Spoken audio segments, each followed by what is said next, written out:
안녕하세요. 찬양 한 곡 부르고 시작하겠습니다.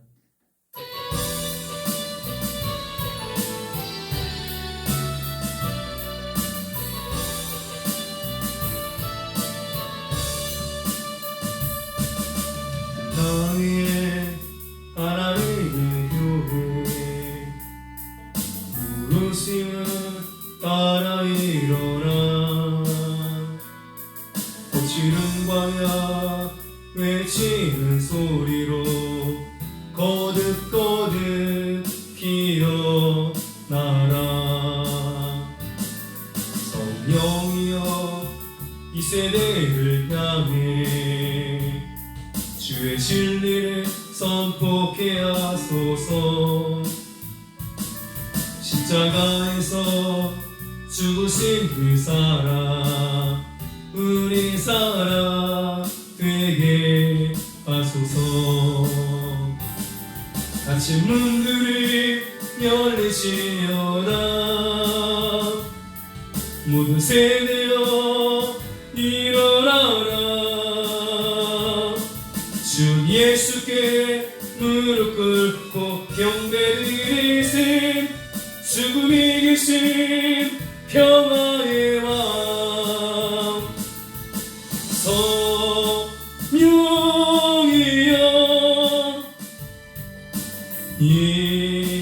임하소서. 초대교회 역사 같은 권능으로 모든 교회 일으켜주소서.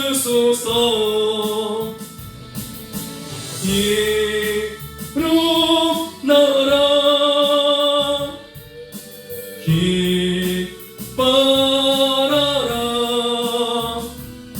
승리의 길 높이 들고 전진하라. 주님 오시길 예비하라. 성령이여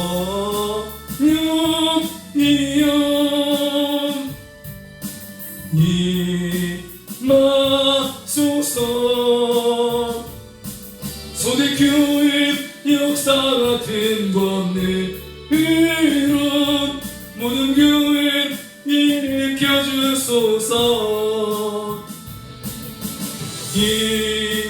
일어나라 기뻐하라.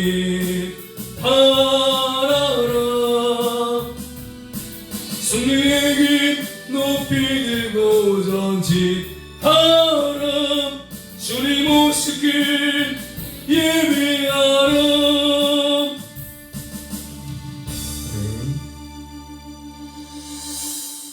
기도드리겠습니다. 전능하시고 거룩하신 하나님 아버지, 은혜와 사랑에 감사를 드립니다.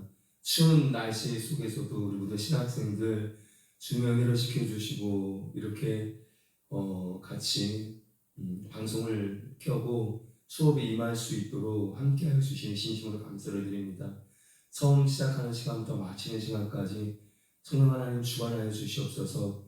비록 서로 얼굴을 마주 보고 수업에 직접적으로 하지는 못하지만 하나님 같은 마음으로 이 시간 임하게 하시고 같은 주 성령 하나님께서 우리 모든 심령 가운데 역사하여 주셔서 같은 마음으로 또 같은 뜻을 바라보며 나아갈 수 있는 귀한 시간 될 수 있도록 주여 붙잡아 주시옵소서. 사랑 많으신 예수님의 이름으로 감사드리며 기도드립니다. 아멘. 오늘은 이제 마지막으로 미국산 4대 단체 가운데 크리스찬 사이언스에 대해서 좀 살펴보고자 합니다. 근데 이것은 이제 분량이 좀 작아요. 분량이 작고 그리고 그렇게 큰 영향력을 끼치지 못하고 있어서 이걸 할까 말까 좀 많이 고민을 했어요. 그런데 어쨌든 4대 단체 가운데 하나에 속해 있기 때문에 살펴봐야겠다라고 하는 그런 생각으로 하게 됐고, 분량이 작아서 만약에 이제 마치고 나서 시간이 좀 남으면 보다는 어떠한 이제 그 주제를 하나 가지고 좀 다뤄보고자 합니다. 그래서 그건 그 시간대가 되면 이제 말씀을 따로 드리고요. 다시 본론으로 와서 크리스찬 사이언스의 발생 배경에 대해서 한번 서로 살펴보도록 하겠습니다. 크리스찬 사이언스의 창시자는 MBG 에디라고 하는 그러한 사람입니다. 그 사람은 자라온 그 환경을 보면 경건한 부모 밑에서 성장을 했다라고 해요. 그런데 어려서부터 성격이 아주 예민했다라는 것입니다. 그리고 이제 건강상에 문제가 좀 있었는데 척추가 약해서 전신이 떨리는 그러한 증상이 어려서부터 있었다라는 거죠.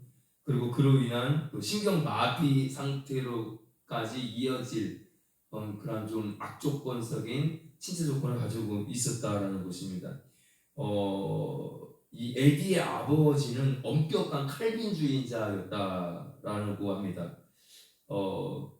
근데 이 에디라고 하는 사람은 성격이 예민한 데다가 관심사가 어디에 있었냐면은 과학과 철학과 논리학에 빠져 있었다라는 거예요.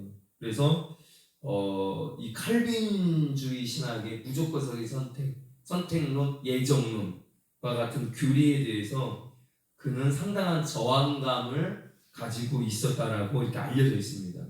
그리고 그가 이제 성장해서 결혼을 했는데 사별을 하게 돼요. 그리고 또 재혼을 했지만 이혼을 거치면서 그가 가지고 있었던 이제 그 신체적인 그 척추 쇠약 증세가 재발을 했다라고 합니다. 그래서 7년간 투병 생활을 하면서 그가 이제 여기서부터 이 크리스찬 사이언스가 이제 태동이 되는 거죠. 그래서 약물에 의존하지 않았다라는 것이죠. 대신 심리치료에 의존을 하였는데 이것이 계기가 돼서 에디는 독자적인 치료 과정을 개발했다는 것입니다. 그게 뭐냐? 이름하여 영적 과학 질병 치료라고 하는 그러한 이름의 공개 강연까지 하기에 이르게 됩니다. 그런데 이 치료 과정은 주로 무엇으로 구성이 되어 있냐면 주로 최면과 안수로 되어 있다는 거예요. 그래서 이것이 나중에 과학과 건강의 기본적인 원리가 된다. 이 과학과 건강이라고 하는 것은 크리스천 사이언스에서 이제 발행하는 그러한 책이죠. 예. 그리고 이후 자신의 치료 과정을 가리켜서 크리스천 사이언스라고 이름을 붙이기 시작했다라는 것입니다. 그래서 이 크리스천 사이언스의 교과서와 같은 책은 아까 말씀드린 것처럼 과학과 건강이라고 하는 하나의 책이 있고 그 다음에 성경의 열쇠라고 하는 책이 있습니다.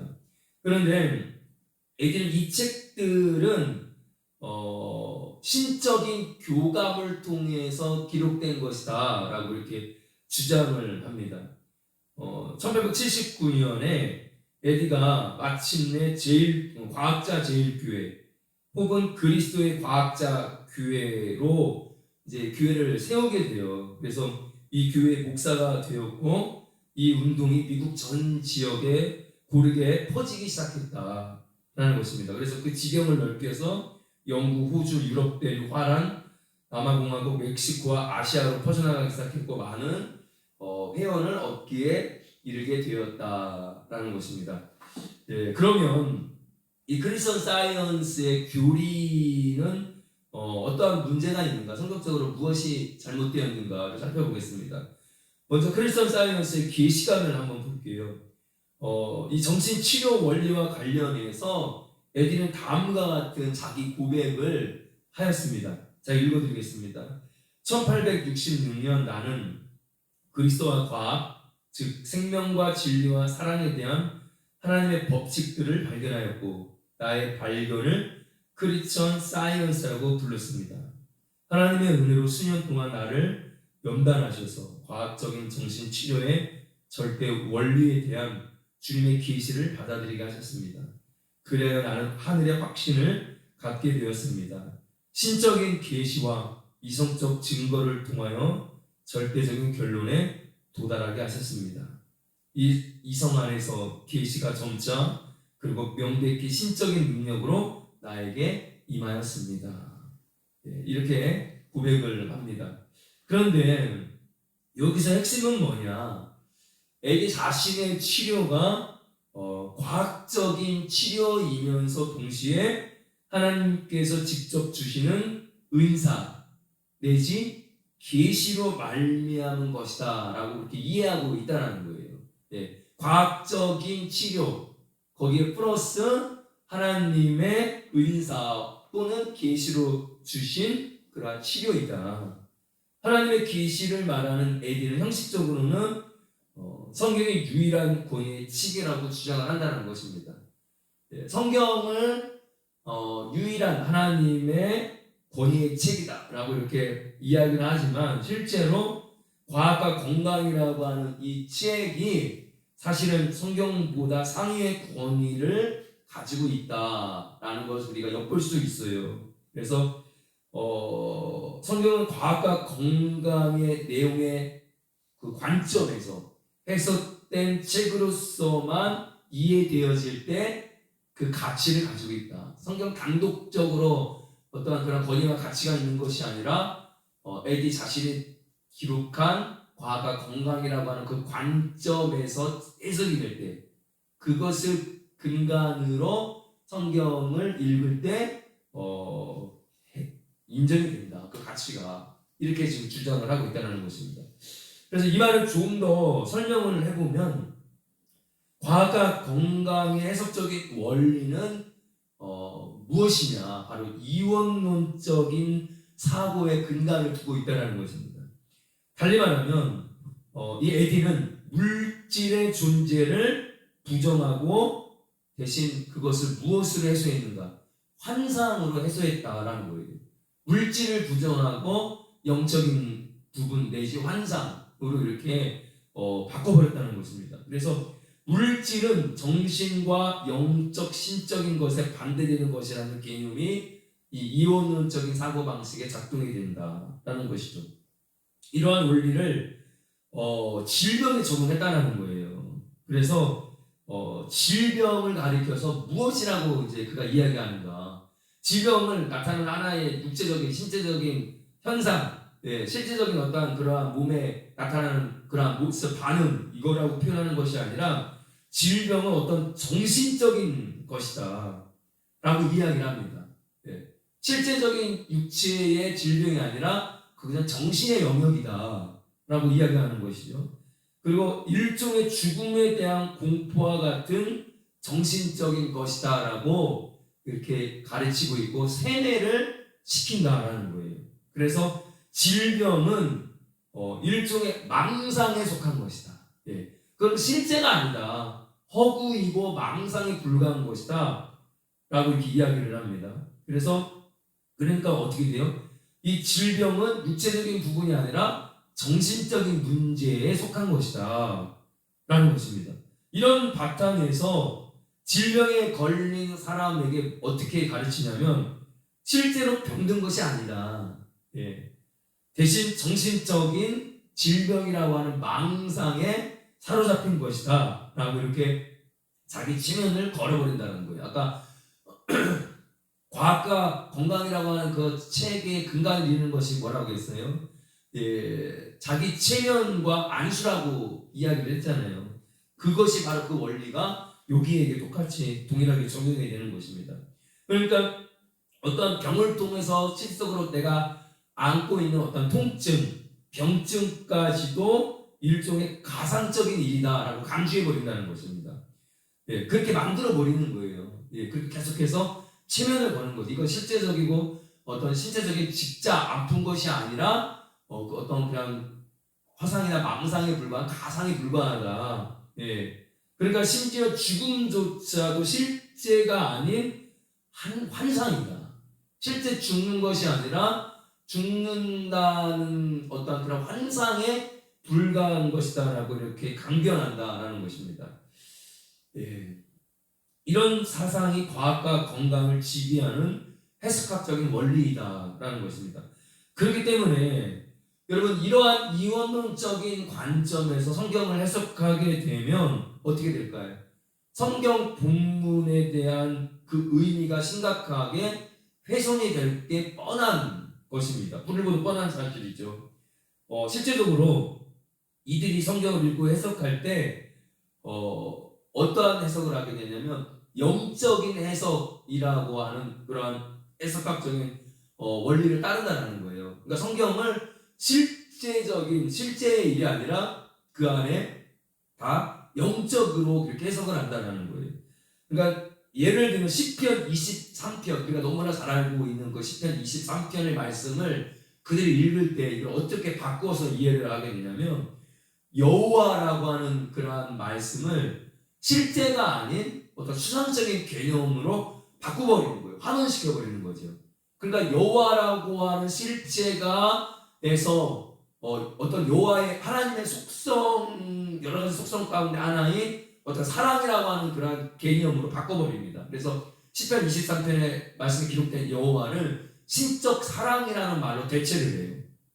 그리고 그가 나를 이라고 하는 그런 말씀에서도 이 그는 바로 여호와 하나님이시잖아요. 그러니까 이것을 여호와라고 해석하지 않고 사랑이 나를 이라고 이렇게 해석을 합니다. 그래서 이러한 그 모습은 성경의 거의 모든 내용에서 동일하게 적용이 된다라는 사실이죠. 그래서 이러한 관점으로 보면 이 과학과 건강이 성경보다 어떻다? 상위의 권위를 갖고 있다. 말로는 성경이 더 권위적이다 이라고 표현하고 있지만 과학과 건강이라고 하는 그 책을 통해서 나타난 이 개념을 성경의 그대로 원리를 적용하고 있다. 그러니까 성경보다 과학과 건강의 원리가 더 상위의 개념이다. 성경은 어디까지나 과학과 건강을 근본으로 기반으로 해석될 때 가치가 있다라는 것이 여실히 우리가 이제 엿볼 수 있는 거죠. 그리고 두 번째, 크리스천 사이언스의 신론에 대해서 한번 보겠습니다. 위에 성경 해석의 원리에서 우리가 예상할 수 있듯이 크리스천 사이언스에서의 신은 뭐예요? 더 이상 인격신으로 보지 않는다. 실제적인 그런 실체의 신으로 보지 않는다라는 거예요. 개념으로 환원시킨다는 것은 하나의 개념. 쉽게 말하면 물질이라는 것은 아까 뭐라고 했죠? 영적인 부분이다, 환상이다 라고 하는 그러한 것을 주장을 하면서 신과 마음을 핵심적 관심사로 삼음으로써 하나님의 신적인 원리, 생명, 진리, 사랑, 마음과 같은 그러한 개념으로 환원시킨다라는 거예요. 크리스천 사이언스가 주장하는 이러한 개념들은 사실은 뭡니까? 신의 속성이죠. 하나님의 속성이죠. 근데 그런 하나님의 속성을 무엇과 대체를 하는 거예요? 하나님과 대체를 하고 있다는 사실입니다. 그러니까 결국은 뭐예요? 하나님을 하나님으로 부르는 것이 아니라 하나님의 속성으로 대체를 시키면서 추상적인 개념으로 변질시키고 있다라는 것이죠. 그래서 이들이 관심을 갖고 들은 하나님의 계시는 다음과 같은 성경의 말씀이 되어야 합니다. 사도행전 17장 24절 25절 말씀인데요. 우주와 그 가운데 있는 만물을 지으신 하나님께서는 천지의 주되신 손으로 지은 전에 계시지 아니하시고 또 무엇이 부족한 것처럼 사람의 손으로 섬김을 받으시는 것이 아니니 이는 만민에게 생명과 호흡과 만물을 친히 주시는 이심이라. 여러분, 이 말씀에 의하면 만물을 친히 손으로 지으신 하나님께서 이 크리스천 사이언스의 주장대로 어떤 추상적인 개념으로 환원시켜가지고 실제가 아닌 어떤 그런 수상적인 개념, 영적인 개념으로 바꿀 수 있는 여지가 없는 거예요, 여러분. 그러니까 이러한 성경 말씀을 근거로 해서 하나님은 실체이시고 실제적인 하나님이라고 하는 그러한 부분을 우리가 다시 한번 확인해 볼 수 있게 되는 것입니다. 그 에디는 다음과 같이 또 이야기를 합니다. 이렇게 이야기를 해요. 모든 조화자가 되신 우리 아버지 어머니 하나님, 숭배할 자 당신의 나라가 오며 당신은 항상 현존하시며 하늘에서처럼 땅에서 이루어진 것을 우리에게 알게 하시며 신은 전능하시며 절대자이십니다. 오늘날 우리에게 은혜를 주시고 영적 기가를 채우소서. 사랑을 나타내며 신은 우리를 시험에 빠지게 하지 않으시며 죄와 질병과 죽음으로부터 구원하시며 신은 무한하시며 전능하시며 생명과 진리와 사랑과 모든 것 중에 모든 것입니다. 여러분, 이거 어디서 약간 좀 내용이 익숙한 그런 기도문이지 않나요, 여러분? 주기도문의 내용과 여러분 좀 이렇게 오버랩이 되는 그런 부분이 있죠. 이것이 바로 그들이 주기도문 내용입니다. 실제로. 그러니까 하나님의 실체를 부인을 하니까 기도라는 것도 상상할 수 없는 거죠. 하나님이라고 하는 실체를 향해서 기도할 수 없는 거죠. 다 그러한 추상적인 개념, 속성, 대상이 없는 거예요. 이 크리스천 사이언스에서 하나님 신이라고 하는 대상이 없는 거죠. 그러니까 기도할 대상이 없기 때문에 기도할 수가 없다는 것입니다. 그런 이유에서 아까 읽어드린 그 기도의 내용이 바로 그들이 말하고 있는 주기도문의 내용이다. 주기도문에서도 그들이 주기도문이라고 표현하는 그 기도와 기도의 내용에서도 여전히 우리가 엿볼 수 있는 것이 뭐예요? 하나님을 향해서 전능, 절대자, 사랑, 무한, 생명, 진리 이러한 개념으로 계속해서 이야기하고 있는 것을 보게 됩니다. 계속해서 추상화시키는 거죠. 그리고 아까 영적인 그런 기가를 채우소서, 일용할 양식을 우리에게 주시옵소서 라고 하는 그런 실제가 아닌 이 일용할 양식을 영적인 기가를 해결할 은혜로 역시 바꾸고 있다는 것입니다. 이것이 바로 뭐예요? 물질은 악하고 정신 영적인 것은 선하다라고 하는 이원론적인 사고방식에 지배된 크리스천 사이언스의 세계관이다 라는 것입니다. 그리고 세 번째, 기독론을 한번 보겠습니다. 이 크리스천 사이언스의 기독론의 핵심을 누가 정확하게 짚어주고 있는가? I.M. 하델만이라고 하는 이 분이 크리스천 사이언스의 기독론의 핵심 문제를 다음과 같이 예리하게 지적을 하고 있다라는 거죠. 총 4가지의 명제를 통해서 기독론에 관한 문제점을 이야기하고 있습니다. 첫 번째, Christ and Jesus are distinct. 이게 뭐냐? 그리스도와 예수는 어떻다? 서로 구별된다. 예수가 꼭 그리스도고, 그리스도와 예수가 하나다 이게 아니라 그리스도와 예수는 서로 다른 존재, 서로 구별된 존재다 라고 하는 첫 번째 명제가 크리스천 사이언스의 기독론적인 그러한 주장입니다. 그리고 두 번째, Christ was spiritual and infallible. 그리스도는 영적인 존재였다. 그리고 infallible이라고 하는 단어는 문자적으로 뭐 틀림없는이라는 뜻이거든요. 그러니까 spiritual하고 하는 그런 영적이면서도 틀림없는 그러한 존재였다.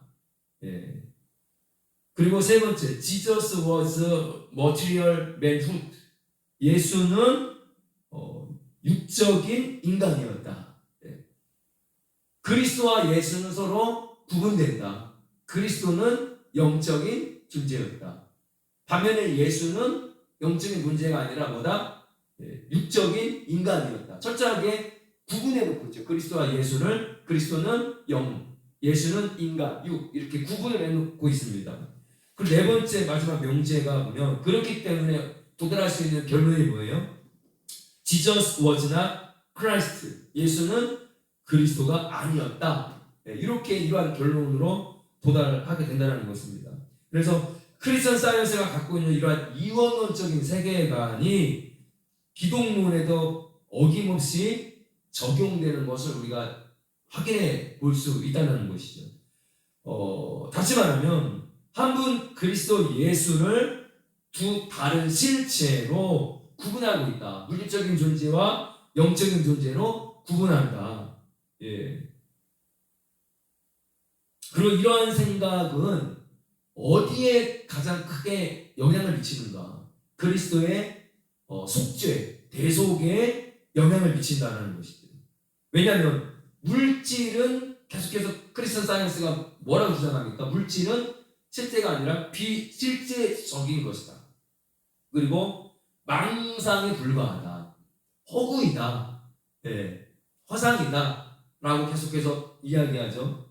그렇기 때문에 예수님께서 사실상 고난받으신 것이 아니다. 실제로 육체를 통해서 십자가에 고난받으신 것이 아니라 그리고 심지어는 죽지도 않았다 라고 하는 그런 결론에 도달하게 됩니다. 왜? 육체는 허구니까, 허상이니까, 실제가 아니니까 이렇게 주장하는 거죠.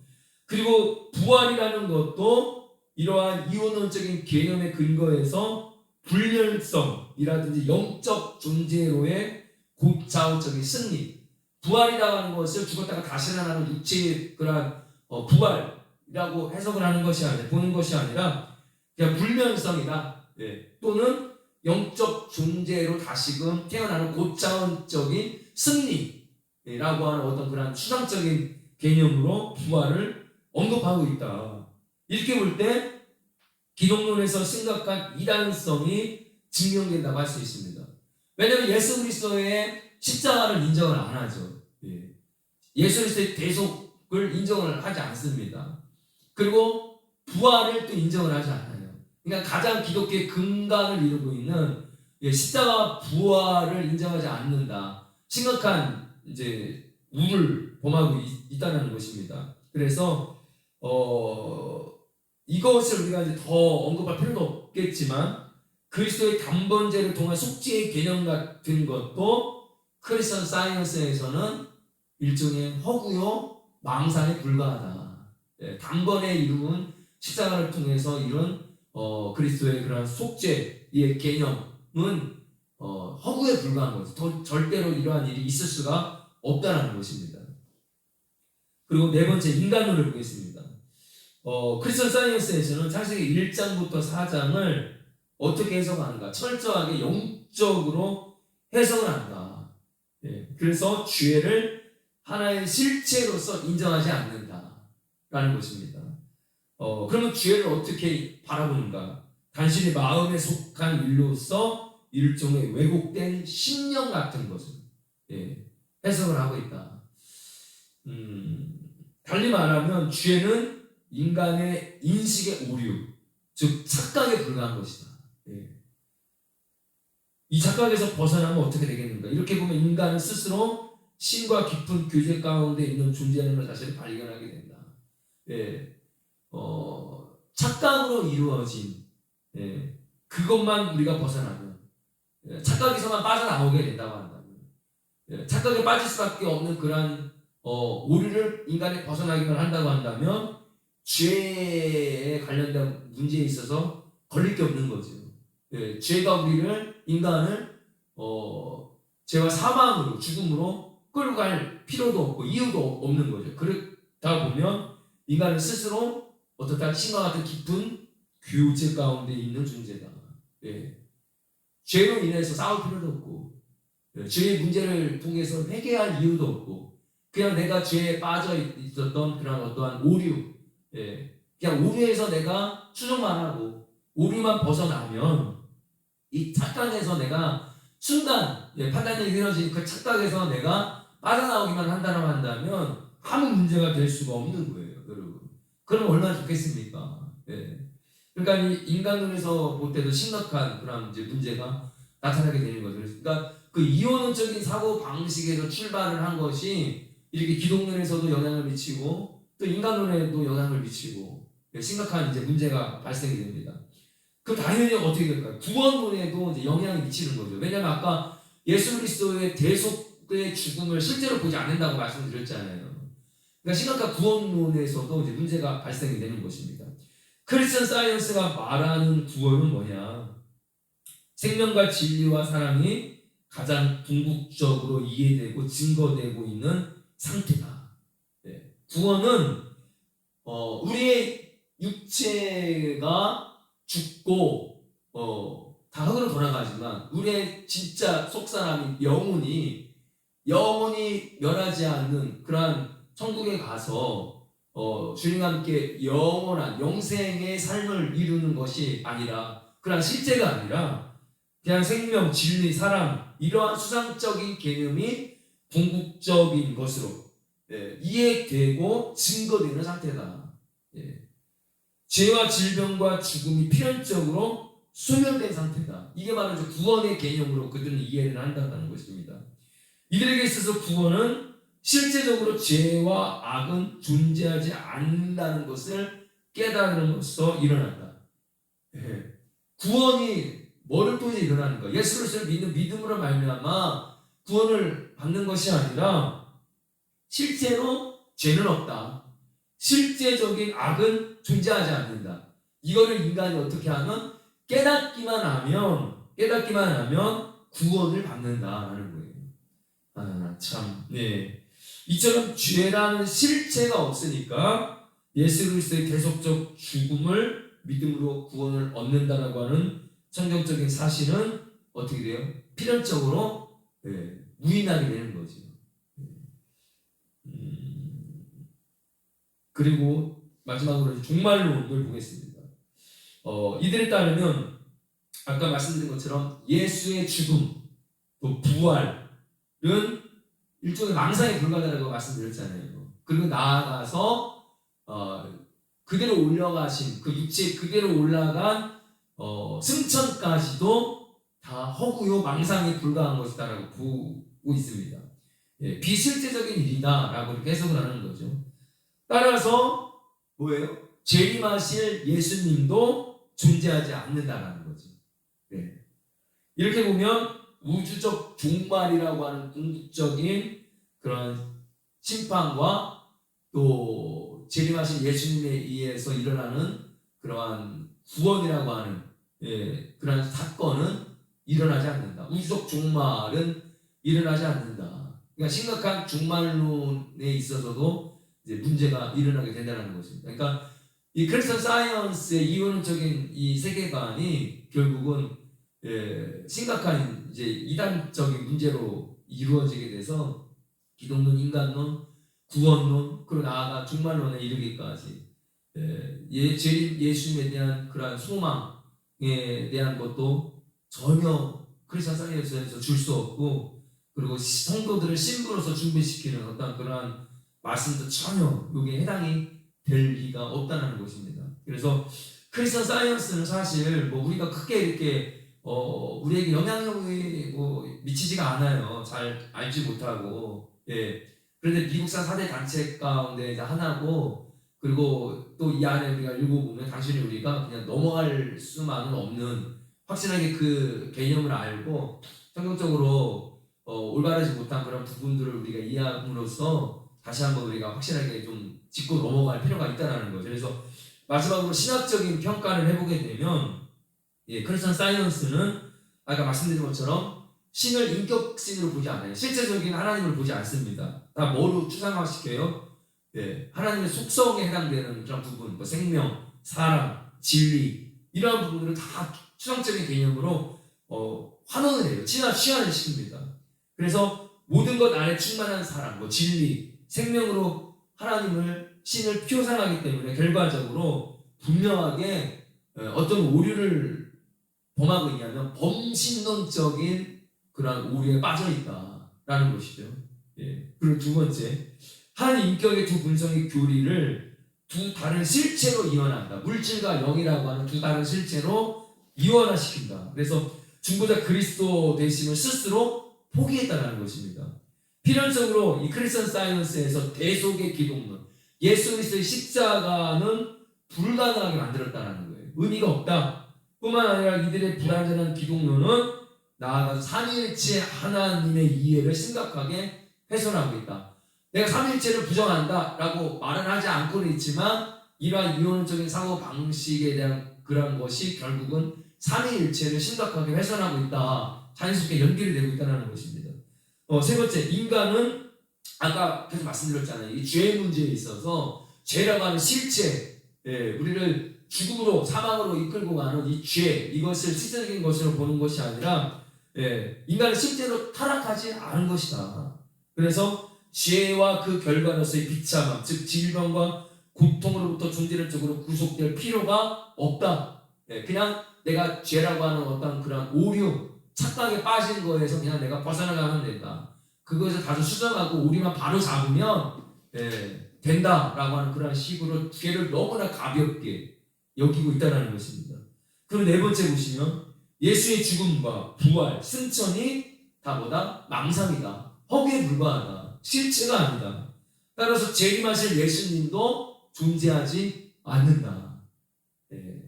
우주적인 종말이라는 것도 허구이고 하나의 허상에 불과한 것이다 라고 하면서 이게 전면적인 어떤 기독론에 흐르고 있는 모든 그러한 그 성경관을 다 부정하고 있는 모습을 우리가 보게 됩니다.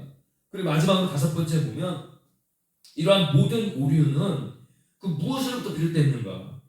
신앙과 삶의 절대적 규범으로서의 성경의 권위를 인정하지 않고 있다.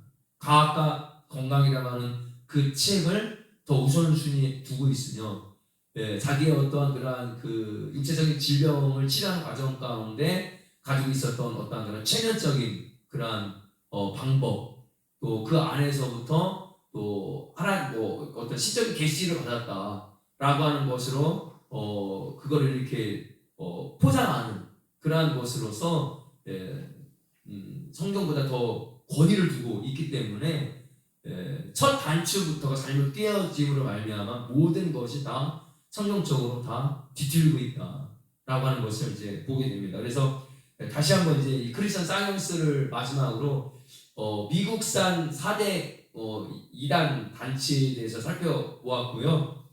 그리고 아까 말씀드린 것처럼 이번 시간에 좀 살펴볼 것은 제가 뭐 이렇게 이단이다 아니다라고 제가 이렇게 규정을 하는 것이 아니라 한번 여러분들은 이제 신학생들이니까 한번 이런 주제를 통해서 한번 좀 깊이 생각을 해봤으면 좋겠어요. 그래서 뭐냐면 원래 그러니까 우리가 이제 확실하게 이단으로 규정된 이단들에 대해서는 우리가 주의 깊게 보고 확실하게 우리가 이단이라고 우리가 이제 이렇게 규정을 못을 박아야 되겠지만 예를 들어서 다른 사람이 그냥 이단이래라고 함으로 말미암아 내가 알아보지도 않고 그냥 그 이단이래 뭐가 이단인데 몰라 그냥 이단이래 라고 이렇게 할 수 있는 부분이 과연 있는가를 우리가 좀 생각을 해봤으면 좋겠어요. 왜냐하면 우리는 이제 여러분들 신학생들이고 또 앞으로 이제 성도들을 잘 양육하고 이제 이끌어야 할 그런 위치와 자리에 있기 때문에 무조건 다른 사람들이 뭐 이단이래요 그냥 기독교 단체에서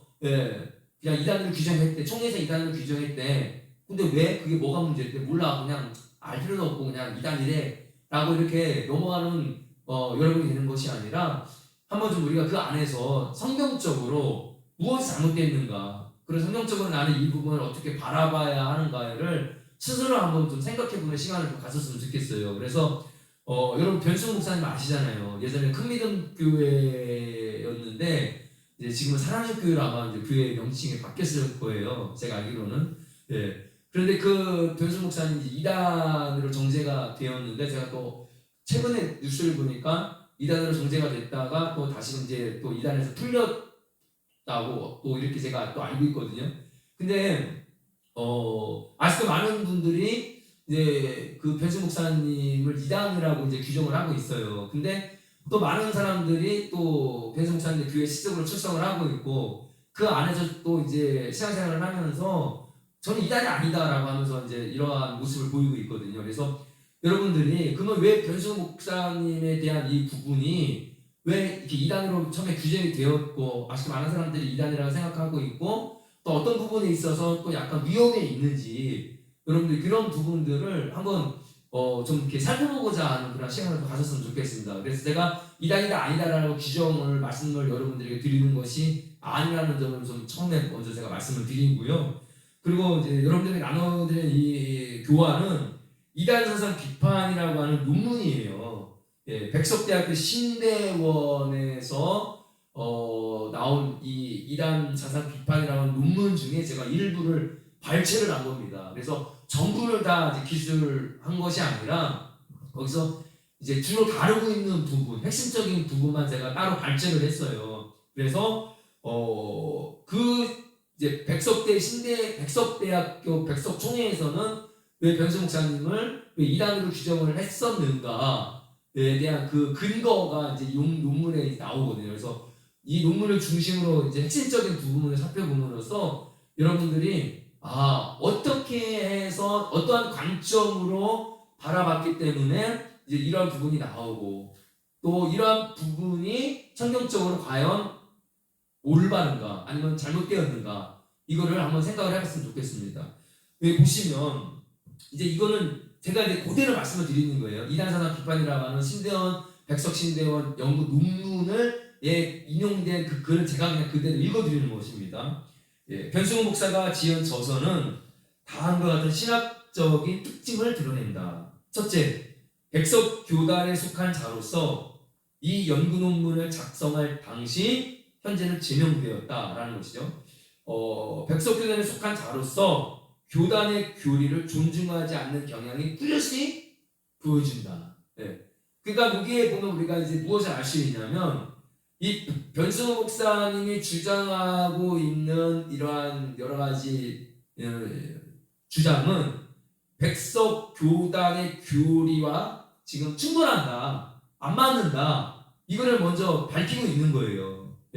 우리 교단, 백석 교단에 속한 그 당시 목회자이면 백석 교단에 속한 그 교단의 신학을 따라가야 함에도 불구하고 존중해야 함에도 불구하고 백석 교단의 그러한 신앙적인 노선과 맞지 않다, 충돌이 된다, 전혀 다른 그러한 교리를 이야기하고 있다, 주장하고 있다라는 것을 이제 첫 번째 이 백석 교단에서 밝히고 있는 것입니다. 두 번째, 성경 해석과 교단이 신봉하는 교리에 상관관계에 대한 고리가 심각할 정도로 해이하다. 이거 첫 번째 주장에 대한 것을 다시 뒷받침해주는 좀 더 구체적으로 이야기하는 거죠. 심각할 정도로 서로 맞지 않다라고 하는 거 다시 한번 밝히고 있습니다. 세 번째, 책 전반에 걸쳐서 나타나는 특징. 그러니까 여기서 책 전반이라고 하는 뭐냐면 변승호 목사님이 쓴 이제 책이에요. 여러 가지 책들이 있습니다. 근데 그 책들을 그 저서들을 이제 확인해 본 결과 나타나는 특징이 뭐냐? 성경 계시와 나란히 성령의 직통 계시적 은사적 사역에 특별한 관심을 보인다. 이게 무슨 말이냐면은 이 변승호 목사님이 쓴 책들을 내용을 이렇게 보면은 어떤 이제 환상 가운데 천사가 와서 자기에게 계시를 해주고 어떤 성령의 어떤 그런 음성을 듣고 직접적으로 말씀해주는 어떤 이런 것들이 기록이 되어 있어요. 그러니까 이런 것들을 백석 교단에서는 뭐로 보냐면 성령의 직통 계시다, 은사적 사역에 특별한 관심을 보이고 있다. 이러한 자기가 받은 이러한 부분을 성경적인 계시와 지금 나란히 동등하게 그 권위를 올려놓고 있다라고 지금 이렇게 이야기하고 있는 것입니다. 그러니까 어느 정도 이렇게 보면은 지금 여느 이단들의 교주가 다 이런 모습이잖아요. 꿈으로 받고 환상으로 받고 했던 이러한 부분들, 그리고 환상 가운데 자기에게 계시를 밝혀주시고 그 계시를 통해서 하나의 이단적인 어떤 그런 교리와 어떤 이단을 만들어내는 어떤 과정에 이르는 그런 모습과 유사하다라는 거를 이렇게 전제하고 있는 거예요, 사실은. 그래서 그 책에 보면 그쪽 계열의 사람들의 글을 주로 인용하면서 자신의 교회를 뒷받침하려고 한다. 자기의 이야기를 자기가 받은 그러한 성령의 음성, 직통 계시적인 은사적인 부분들을 거기다 기술해 놓고, 그리고 그와 비슷한 유의 그런 사람들의 글을 올려 신음으로써 자기의 그런 부분들을 뒷받침해주는 근거를 삼고 있다라고 좀 이렇게 이야기하고 있는 거죠. 그러니까 크게 이런 세 가지 관점에서 이제 변승호 목사님의 어떤 그런 주장과 그분의 저서를 백석교단에서 이렇게 접근을 했다라고 이야기합니다. 근데 여러 가지 이제 기록은 안 했지만 제가 교환에 발췌한 부분에 이제 여러 가지 책 관련된 부분들에 대해 있어서 이제 뭐가 문제고 뭐가 잘못됐고 이런 것들을 쭉 기술을 해왔어요. 근데 이제 이제 교단에서 가장 문제지 삼고 있는 것은 뭐냐? 이 변승호 목사님이 구원관을 놓고 가장 문제지 삼고 있고, 이 구원관 때문에 변승호 목사님은 이단이라고 규정을 했거든요. 그러면 이 변승호 목사님의 구원관은 그럼 무엇이냐? 무엇을 구원관에서는 어떤 것을 주장하기에 교단과 정면 충돌하고 성경이 위배됐다라고 생각을 함으로 인해서 이단으로 규정을 했느냐라는 것이죠. 첫 번째 보시면 변승호 목사님이 구원관에서 이렇게 첫 번째 주장을 합니다. 회개는 구원의 필수 부가결한 조건이다. 회개는 우리가 구원을 받기 위해서는 회개는 반드시 필수적인, 해두만 안 해두만 이게 아니라 반드시 회개해야지만 구원받는다, 이렇게 주장했다는 거예요. 그래서 이제 이거 나름대로 어떠한 이제 이렇게 주장을 하게 되는가. 변승호 목사는 구원은 오직 믿음으로가 아니라 믿음과 회개로 받는다고 주장한다. 그는 저서에서 다음과 같이 말하고 있다. 구원은 단순히 믿음으로 받는 것이 아닙니다. 회개와 믿음으로 받는 것입니다. 그런데 구원의 조건 중에 하나가 회개라는 사실이 망각되고 무시당하고 있습니다. 이렇게 저서에서 이야기를 했다는 거예요. 믿음만으로 구원받는 것이 아니라 믿음과 회개가 수반이 될 때, 회개가 이루어질 때 구원받는다는 것을 많이 지금 망각되고 있고 무시되고 있다. 위에서 밝힌 바와 같이 특별히 주목해 볼 것은 회개가 구원의 조건이라는 표현이라는 거예요.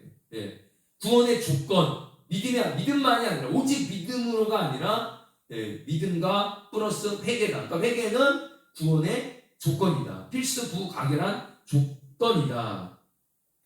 이것은 웨슬레적인 사고, 이제 감리교적인 사고라고 이제 백석 그 총회에서 이제 이게 모순하고 있는 거예요. 그러면서 웨슬레적인 사고는 뭐냐? 선행하는 은총이 먼저 우리 인간에게 주어진다는 것입니다. 하나님으로부터 먼저 은혜와 은총이 부어진다는 거예요. 그러면 선행하는 그 은총으로 우리들에게 부어주신, 인간에게 부어주신 그 은총을 받은 사람에게 나타나는 특징이 뭐다? 회개가 나타나는 거예요. 은총을 받으면, 선행하는 은총을 통해서 회개가 이루어지고, 회개를 하면 그 다음에 믿음이 생기고, 그 믿음을 통해서 거듭나는 중생에 이르게 된다. 이게 웨슬레적인 사고방식이다 라는 것인데, 이걸 드러냈다라는 것입니다. 그래서 선행하는 은총의 작용으로 인간의 의지가 깨어난다는 거예요.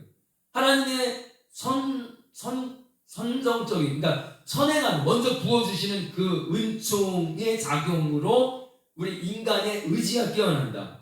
그래서 첫 번째, 성령의 도우심과 뭘 도와준다는 거예요? 회개할 수 있도록 인간의 의지, 회개할 수 있는 인간의 의지가 깨어나는데, 인간의 단독적인 의지만으로는 불완전하고 먼저 은혜를 부어주실 때 성령의 도우심과 두 번째, 인간의 의식적인 협력을 통해서 복음을 인식하여 자신이 곧 죄인됨을 회개하고 믿음으로 중생에 이른다는 사고를 언급하고 있다. 이게 웨슬레적인, 감리교적인 그러한 구원의 서정의 어떤 그런 부분이다라는 것입니다. 이 경우 중생, 곧 진짜 그리스도인이 되는 것은, 거듭나는, 불과 성령으로 거듭나는 진짜 그리스도인이 되는 것은 성령과 인간의 협력 결과로서 이해된다. 성령의 도우심, 하나님의 선행하는 은총으로 말미암아 성령의 도우심 플러스 인간의 의지적인 노력을 통해서 회개가 이루어진다. 그러니까 결국은 뭐예요? 이 회개를 통해서 믿음을 통해서 중생. 그러니까 결국은 진짜 그리스도인으로 거듭나는 이 중생은 성령과 인간의 협력이다. 협력. 이렇게 이제 웨슬레적인 그러한 사고가 이제 그 장로교의 교단에 소속된 목사임에도 불구하고 웨슬레적인 그러한 사고 방식을 가지고 그렇게 주장한다라고 이렇게 이야기하고 있는 거죠. 그런데 다시 이렇게 이야기하면서 이제 백석교단 장로교회의 이제 구원의 그러한 그 서정을 다시 이제 못을 박아요. 이에 반해 백석교단 장로교는 회개는 성령의 주권적이고 유효적인 부르심의 결과이다. 회개는 뭐냐? 주권적이고 유효적인 부르심의 결과. 다시 말해서 중생한 후에 거듭난 그리스도인들은 그리스도 안에서 회개와 믿음을 통해서 하나님과 회복하게 되는 것이다.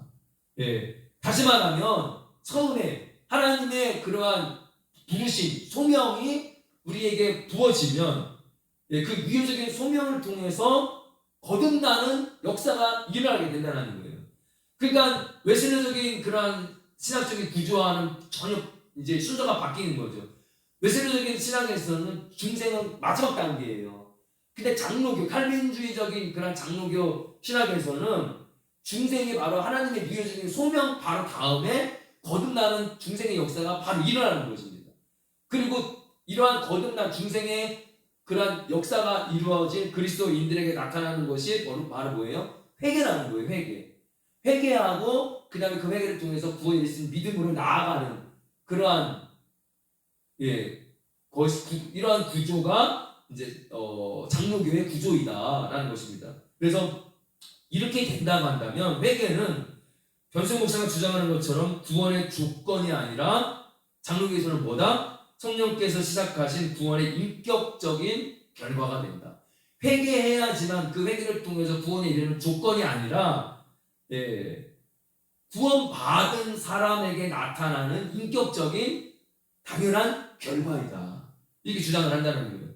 뿐만 아니라 그리스도와 연합함으로써 중생한 그리스도인을 일생을 통하여 회개하는 삶을 살아가지 않을 수 없게 된다. 한 번 회개하는 것으로 끝나는 것이 아니라 이렇게 거듭난 그리스도와 연합한 다시 태어난 물과 성령으로 거듭난 이 그리스도인들은 일생을 통해서 회개하는 끊임없이 회개하는 그런 삶을 계속해서 반복하게 된다.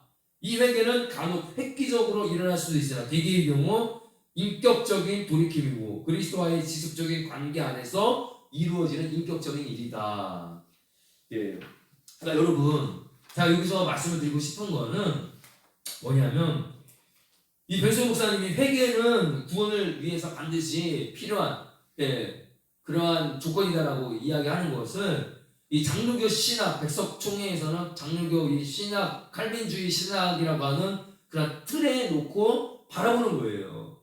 그렇기 때문에 이 부분은 이러한 아까 말씀드린 것처럼 구원의 사정이라고 하는 일련의 흐름, 장로교 칼빈주의 신학의 흐름과 이거는 맞지 않다. 웨슬리적인 그러한 사고방식, 감리교주의적인 사고방식에 의한 그러한 주장이다.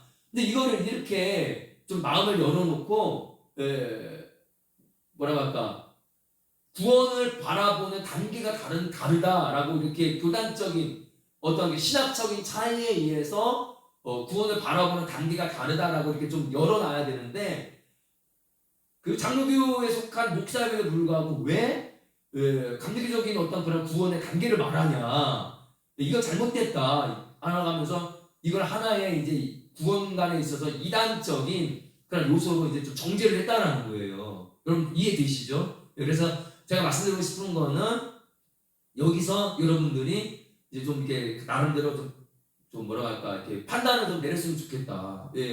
이것이 과연 이단적인 요소인가? 아니면 장로교와 감리교의 구원의 단계를 보는 어떠한 그런 시각의 차이인가? 그러면 바꿔서 얘기하면 지금 장로교라고 하는 칼빈주의적인 신학이라고 하는 그런 교단의 틀 안에서 지금 바라봤기 때문에 이것이 잘못됐다라고 하는 것이지, 예를 들어서 반대로 감리교주의적인 신학에서 왜 이거를 놓고 그 틀 안에서 놓고 장로교에 대한 칼빈주의적인 구원의 단계를 보면 이것도 또 잘못됐다는 거죠. 그러니까 우리가 이단이라고 딱 먼저 못을 받고 규정을 내리기보다는 이러한 부분들을 좀 깊이 생각해 볼 수 있는, 그러니까 제가 진짜 드리고 싶은 말씀은 교단이라고 하는 어떤 하나의 신학적인 틀에 가둬놓지 말자. 그 틀 안에 갇혀있지 말자. 우리가 계속해서 이단적인 것을 바라볼 때, 살펴봤을 때 다 자기의 어떤 주장과 자기의 어떤 그런 생각과 감정과 그 안에 다 틀 안에 가둬놓잖아요. 그 안에서 성경을 해석하고 그 안에서 모든 기독교주의적인 어떤 그런 말씀들을 다 자기의 어떤 그런 재해석을 하잖아요. 귀에 걸면 귀걸이, 코에 걸면 코리 식으로. 그러니까 그거 무엇이 다른가?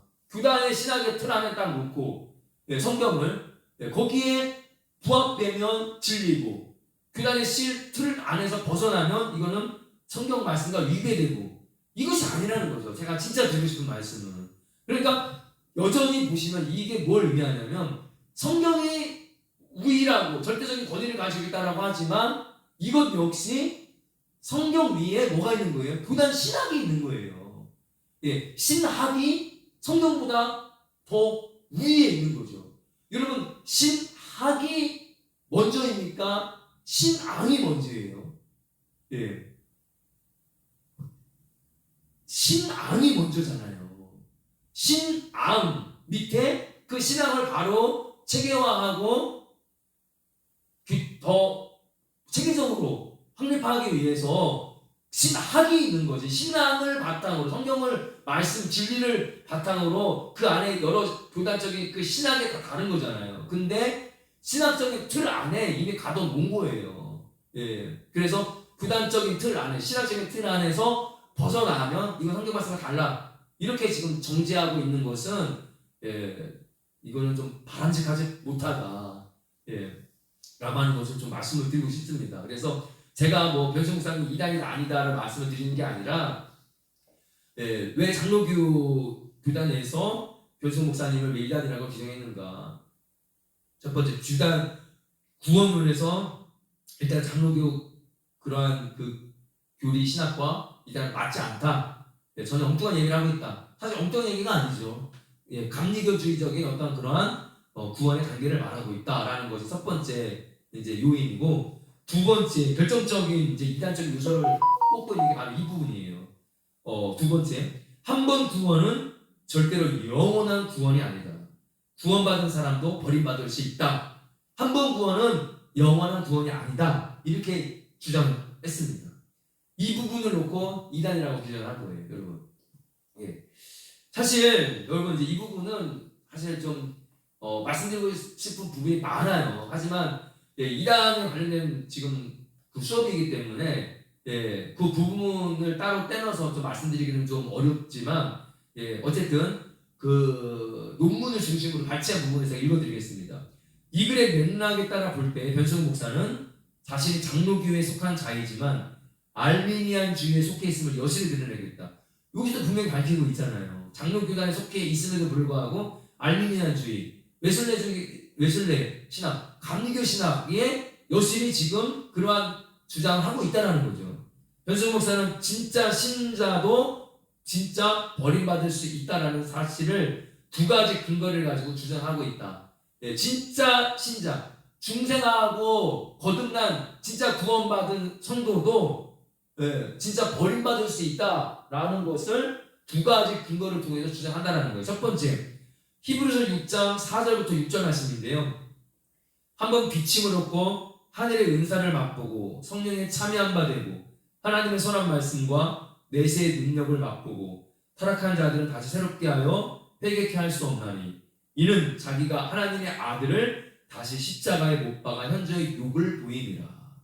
이 말씀을 근거로 진짜 신자도 진짜 버림받을 수 있다라고 이렇게 이야기를 하고 있다는 것입니다. 여기 보면 여기 쭉 보면 회개케 할 수 없다. 다시 타락한 자들, 비침을 얻고 은사를 맛보고 성령에 참여한 바 되고 하나님의 선한 말씀, 내세의 능력을 맛보고도 타락한 자들은 다시 새롭게 하여 회개케 할 수 없다. 그러니까 아까 장로교에서의 구원의 단계가 뭐예요?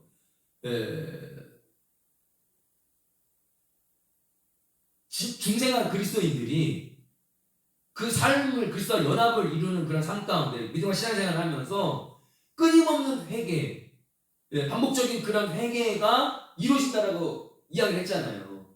그런데 이 히브리서 말씀에 보면 회개케 할 수 없다는 거예요. 다시 새롭게 하여 회개케 할 수 없다. 회개할 수 없다. 해도 소용이 없다. 회개할 수 있는 부분이 아니다. 이 부분이라는 거죠. 왜 그런가? 이는 자기가 하나님의 아들을 다시 십자가에 못 박아 현재 욕을 보임이다. 그런데 이 부분을 장로교에서 어떻게 주장을 하는가? 사실 이 구절은 그렇게 간단한 구절이 아니다. 실제로 있었던 타락을 예로서 언급한 것이 아니라 이 부분은 실제로 이렇게 정말 됐기 때문에 회개할 수 없다라고 하는 것을 지금 이야기하는 게 아니라는 거예요. 실제가 아니다라는 거예요. 현재 믿음 안에 서서 예배하고 봉사하는 자들을 더욱더 격려하기 위해서. 그러니까 실제로 이러한 죄를 범했을 때 회개할 수 없어. 이게 아니라 믿음 안에서 신앙생활하고 예배하고 봉사하는 자들에게 경각심을 주기 위해서 더 열심히 믿음 생활하고 더 열심히 봉사하게끔 독려해 주기 위한 어떤 하나의 안정장치라는 거죠. 실제로 그렇다는 얘기가 아니라. 그래서 더욱더 격려하기 위한 예화일 뿐이다. 이렇게 이야기한다는 것입니다. 이것이 주석기의 전반적인 동의에 해당하기 때문이다. 이게 장로교단의 공식적인 입장이에요, 여러분. 여러분, 이 주장을 들었을 때 여러분 생각은 어떻습니까? 히브리서 6장 4절부터 6절 말씀의 이 말씀이 여러분 실제로 이렇다는 얘기가 아니라 장로교의 주장처럼 하나님의 안전장치로서 경각심을 주기 위한 어떤 그러한 더욱더 격려하기 위한 하나님의 예화에 불과하다고 여러분 생각하시나요? 그러면 성경에서 히브리서 말씀에 그 당시 믿음을 지키기 위해서 정말 실제적인 믿음의 선한 싸움을 싸우고 있는 이 사람들을 향해서 단순한 격려 차원의 그냥 예화를 들려줄 거면 뭐하러 여러분 성경을 기록하고 뭐하러 이렇게 이야기를 합니까? 예. 이거는 좀 억지 주장이에요, 사실은 여러분. 그래서 제가 이 부분을 이제 논문을 다 읽고 나서 제가 따로 설명을 좀 제가 드리겠습니다. 예, 그래서 어쨌든 이러한 생각으로 그 변수 목사님이 성경 말씀에 근거를 두고 진짜 구원받은 성도도 진짜 버림받을 수 있다. 한 번 구원은 영원한 구원이 아니다라고 하는 이 구조를 이 성경 말씀을 통해서 변수 목사님은 이야기하고 있고 근거를 두고 있고 장로교는 무슨 소리냐? 이건 하나의 예화인 것이지 이거 실제가 아니다. 모든 주석계의 공통적인 견해다 라고 이렇게 이야기하고 있다는 것입니다. 그리고 두 번째, 늘 하는 것처럼 사적인 계시에 근거하여 이를 주장하고 있음을 볼 수 있다. 사적인 계시, 아까 처음에 변소 목사 개인의 어떠한 그런 은사체험, 성령의 어떤 직통 계시, 천사가 나에게 계시해 준 어떤 그런 부분들을 저서에 기록했다고 했잖아요. 이 부분도 역시 사적인 계시에 근거해서 이렇게 주장하고 있다라고 이야기를 하고 있어요. 근데 이와 관련된 내용을 제가 설명을 했습니다. 어쨌든 큰 골자는 뭐냐? 한 번 구원은 영원한 구원이 아니다. 이거에 대해서 이제 백석교단에서 발표를 한 거예요. 장로교에서. 그게 무슨 소리냐? 그게 아니다. 한 번 구원은 영원한 구원이다. 이 논리라는 것입니다. 그래서 이렇게 볼 때 변승호 목사의 구원관은 알미니안 적임이 밝혀졌다. 계속해서 지금 이런 이 두 단의 틀 안에 좀 가둬 놓는 거예요. 알미니안 신앙의 구조는 선행하는 성령의 은총과 사역 50%, 그 사역으로 일깨워진 인간의 협력 50%가 합하여 100% 구원에 이르게 되는 그런 구조다. 다시 말해서 회개와 믿음을 이루고 중생하게 되는데 그것이 성령의 사역 50%, 인간의 의지적인 협력 50%를 통해서 이렇게 이루어진다. 라고 이제 이야기하고 있습니다. 이로써 진짜 그리스도인이 된다고 그런 주장하고 있다. 협력을 통하여 중생이기 때문이다. 뿐만 아니라 이 동일한 구조가 신앙의 과정에도 작동하여 신자가 살아가는 삶의 과정에서도 성령께서 50% 정도 인도하고 인간이 나머지 50% 정도를 협력함으로써 구원의 삶이 지속적으로 유지가 됩니다. 만일 인간이 그 일을 만족스럽게 하지 못하여 타락하게 되면 회개의 기회가 주어지지만 성령께서 책임지고 회개케 하는 것이 아니라 다만 인간이 회개하도록 촉구하실 분이다. 성령께서도 어떻게 할 수 없다. 인간이 의지적으로 협력하고 의지적으로 자기가 회개하려고 하지 않으면 성령께서도 어떻게 할 수 없다. 인도만 해주시는 것 뿐이지 강권적으로 우리를 회개케 해주시고 구원에 이르게 할 수는 없다. 이러한 이제 구조라는 거죠. 이 경우 만약 인간이 성령의 협력에 따라 결단하여 스스로 회개하면 구원이 다시 유지되지만 회개하지 않으면 구원이 상실될 수 있다. 성령도 인간의 의지적 결정을 강제하지 못하기 때문에 인간이 협력하여 회개하지 않으면 하나님도 어찌할 수 없기 때문이다. 지금까지 이제 백석총회에서 말하고 있는 이 구원의 그런 그 단계가 이제 알미니안주의적인 이제 그런 부분이다라는 것을 계속해서 이제 밝히고 있는 거예요. 그래서 마지막으로 이제 이 논문에서 뭐라고 이제 끝을 맺고 있냐면 이것이 알미니안적 구원의 구조인데 정확히 변승훈 목사도 이 구조 안에 있다고 판단된다. 역사적으로 보면 이러한 신학적인 구조는 도르트 총회를 통하여 이단적인 것으로 정제된 바 있다. 이를 통해 중생한 그리스도인은 신앙의 삶에서 최종적으로 탈락하지 않는다는 것이 본 교단의 구원에 대한 신학적인 결론이다. 뭐예요? 한번 구원받으면 영원한 구원이다. 중생한 그리스도인은 절대로 그 구원에서 절대로 탈락되지 않는다. 최종적으로 끝까지 구원 간다. 라는 것이 본 교단의 구원에 대한 신학적인 결론이다. 라고 하는 그런 내용으로 이제 끝을 맺고 있습니다. 그래서 제가 이제 이 논문을 발췌한 이유는 아까 처음에 말씀드린 것처럼 우리가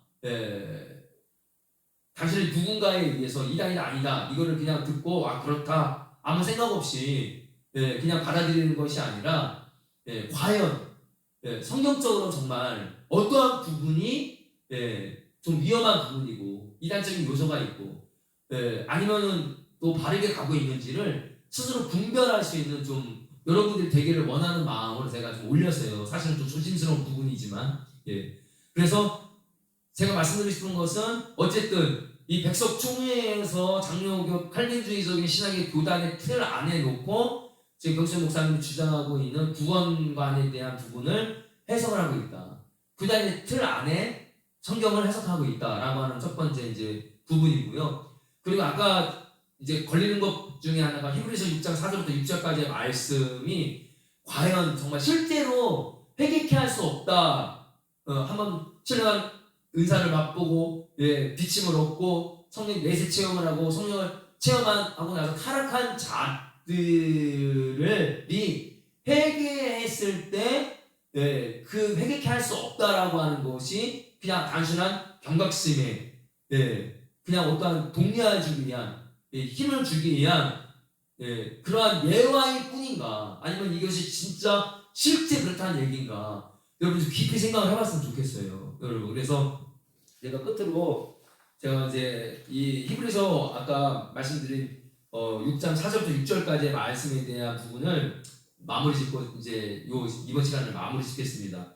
다시 한번 읽어드릴게요. 한번 비침을 얻고 하늘의 은사를 맛보고 성령에 참여한 바 되고 하나님의 선한 말씀과 내세의 능력을 맛보고 타락한 자들은 다시 새롭게 하여 회개케 할 수 없나니 이는 자기가 하나님의 아들을 다시 십자가에 못 박아 현저히 욕을 보임이라.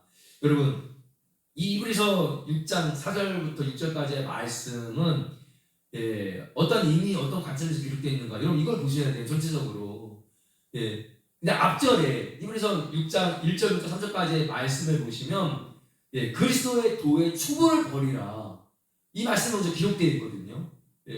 그리스도의 도의 초보를 버리고 그 다음에 성숙한 그리스도인이 되어야 한다는 것을 먼저 앞절에서 밝히고 있어요. 그 다음에 이제 히브리서 6장 4절부터 6절까지 말씀을 이제 기록하고 있는 거거든요.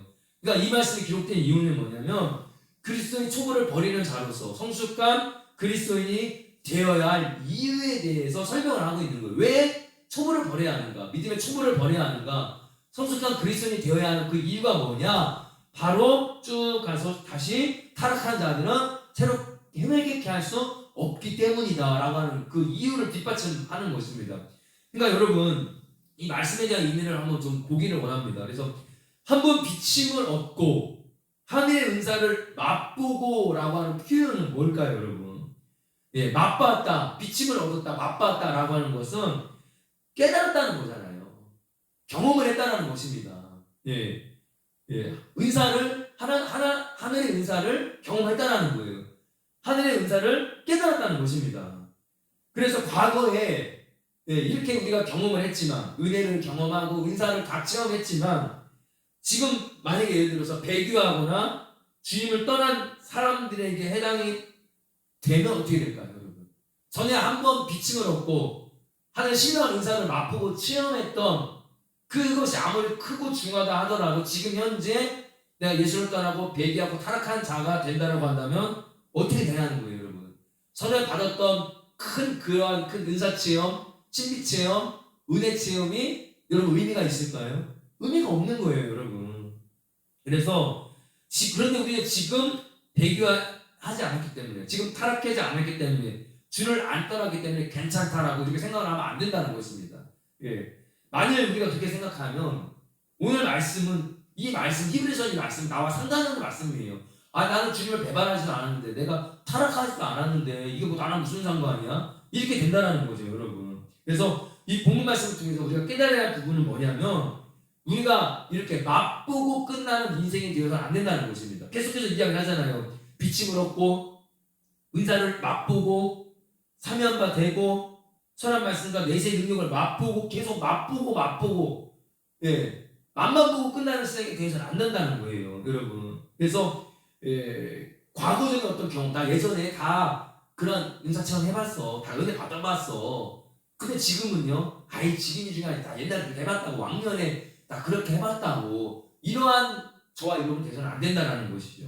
과거의 경험이 중요한 것이 아니라 계속 그러한 은혜와 은사와 여러 가지 그러한 성령의 그러한 역사하심과 충만한 부어주심의 은혜가 계속해서 과거뿐만이 아니라 현재에 이르기까지 앞으로 계속해서 진행이 되어야 한다는 것입니다. 그러니까 그러기 위해서는 우리가 어떻게 해야 되는 거예요? 믿음을 끝까지 지켜야 되고 받은 은혜와 은사를 지키기 위해서 애를 써야 한다.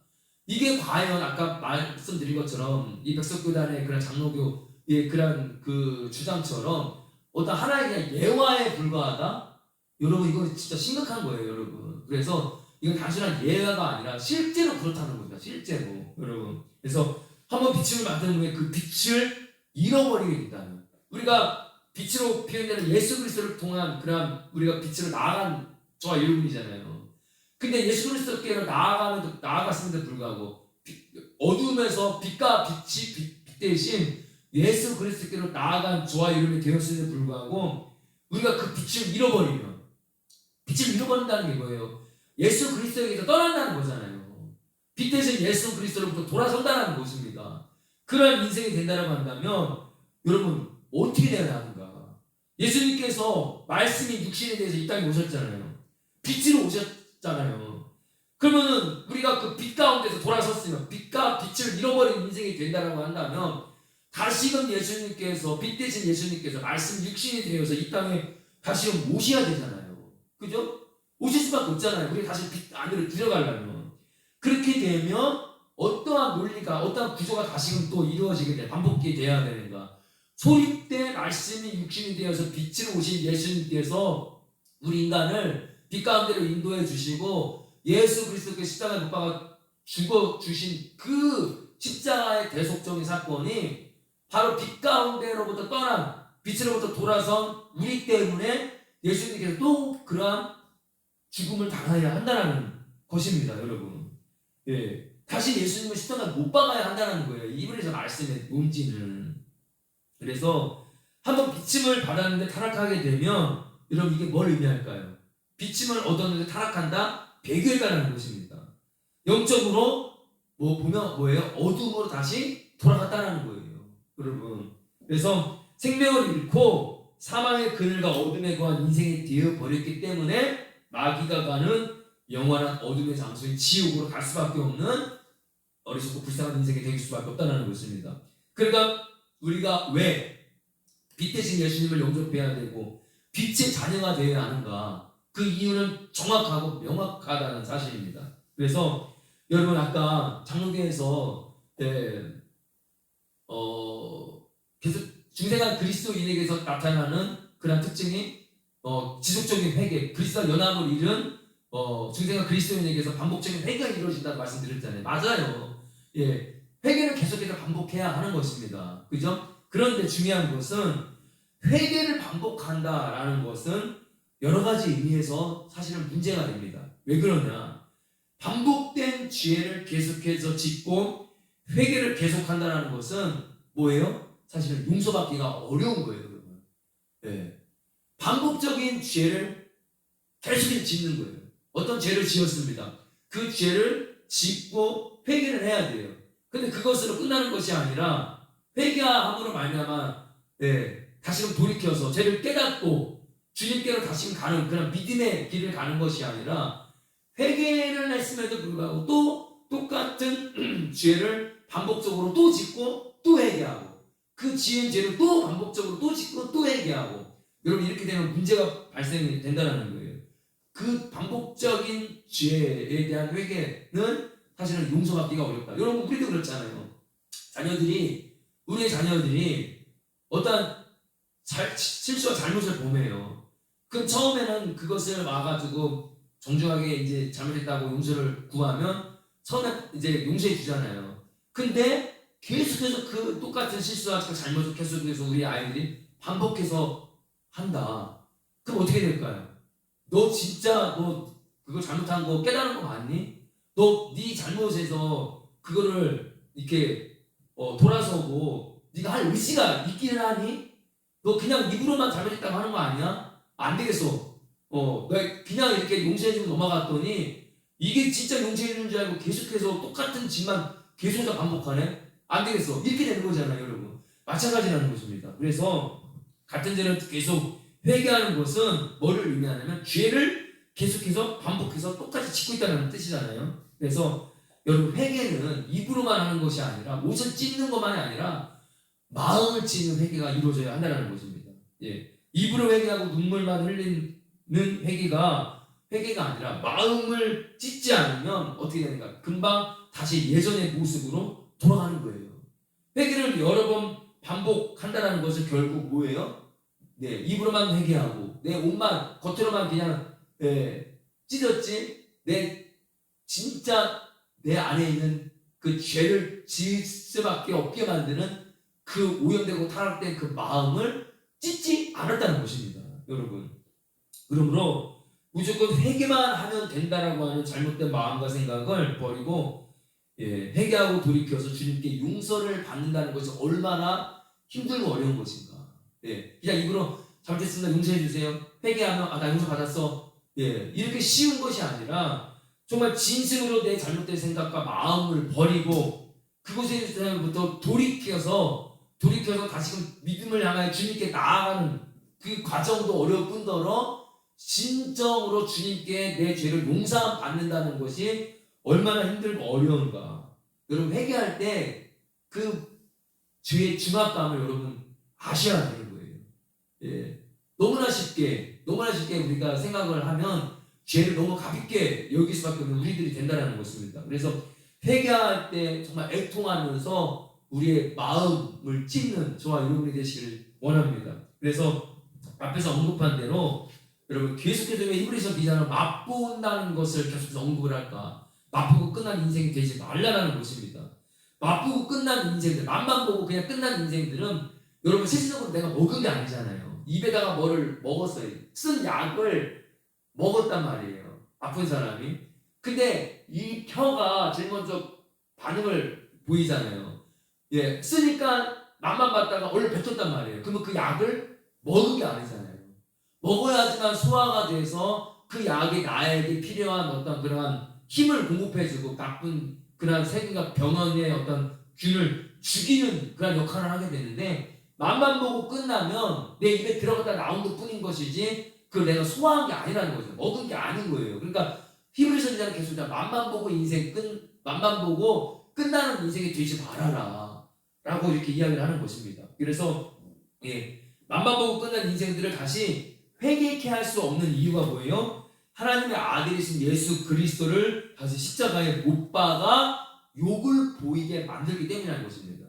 우리가 내 죄를 용서받기 위해서 다시금 예수 그리스도가 십자가에 못 박히는 일을 우리가 그렇게 만들면 안 되잖아요, 여러분. 그렇게 할 수도 없을 뿐더러, 여러분. 그래서 회개하면 다 된다라고 생각하고 죄를 짓고 회개를 반복해도 괜찮다라고 여러분 그렇게 너무 가볍게 생각해서는 안 된다는 것입니다. 그래서 죄에 대해서 가장 중요한 것은 무감각해지면 안 된다는 거예요.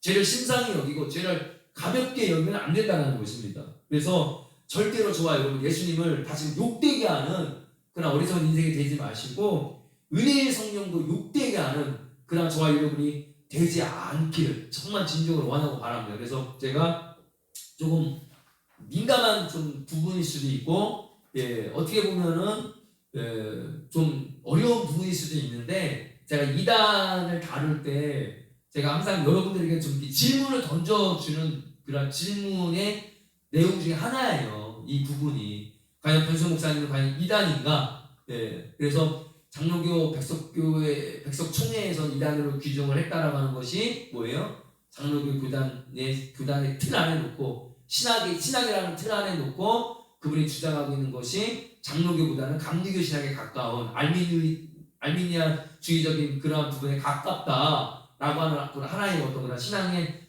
어떤 그런 잣대를 말씀이 아닌 성경이 아닌 교단 신학에 놨다라고 하는 거. 예. 그러니까 구원의 단계가 다르다는 것만으로 여러분 쉽게 우리랑 구원의 단계가 다르기 때문에 구원의 단계를 다르게 주장하는 그러한 교단은 다 이단이야라고 이렇게 이야기할 수는 없다는 것이죠.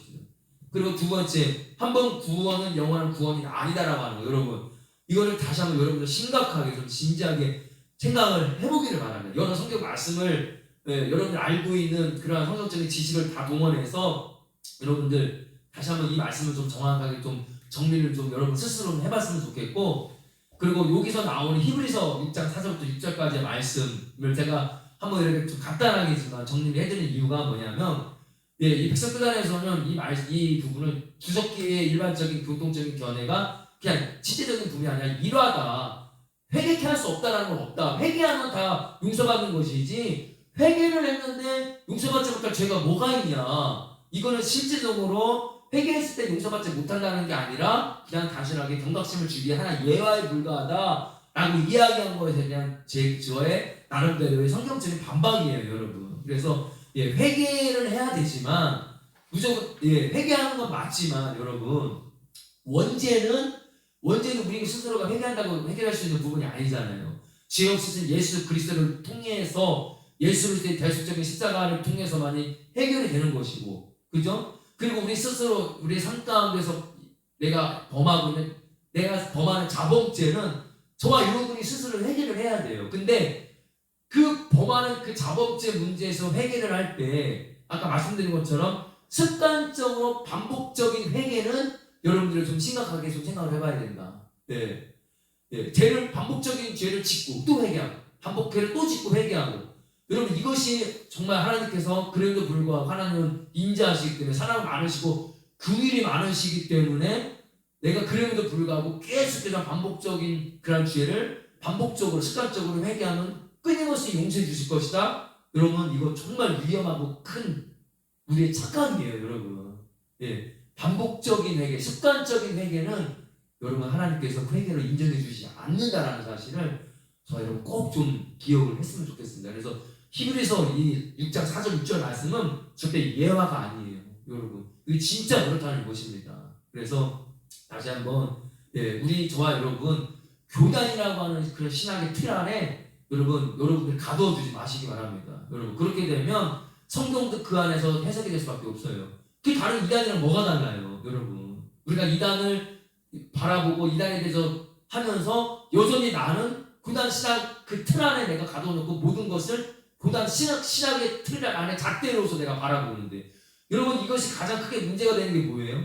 종말론적인 그러한 관점에서 볼 때 여러분 교단 신학적인 틀 안에 놓고 다 그렇게 본다라는 거예요. 그러니까 여러분 천년왕국에 대한 설도 여러분 그렇게 나뉘는 거예요. 구약적으로 9천년설, 후천년설, 전천년설에서도 역사적 전천년설, 최대주의 전천년설. 왜 선양하고 바라보는 예수님 제 이름을 말하는 그 종말론적인 시각이 왜 다 다릅니까? 성경 말씀은 하나인데 그 성경 말씀 계시록을 종말론적인 그런 시각들을 해석하는 그날의 신학이 다 다르기 때문이에요.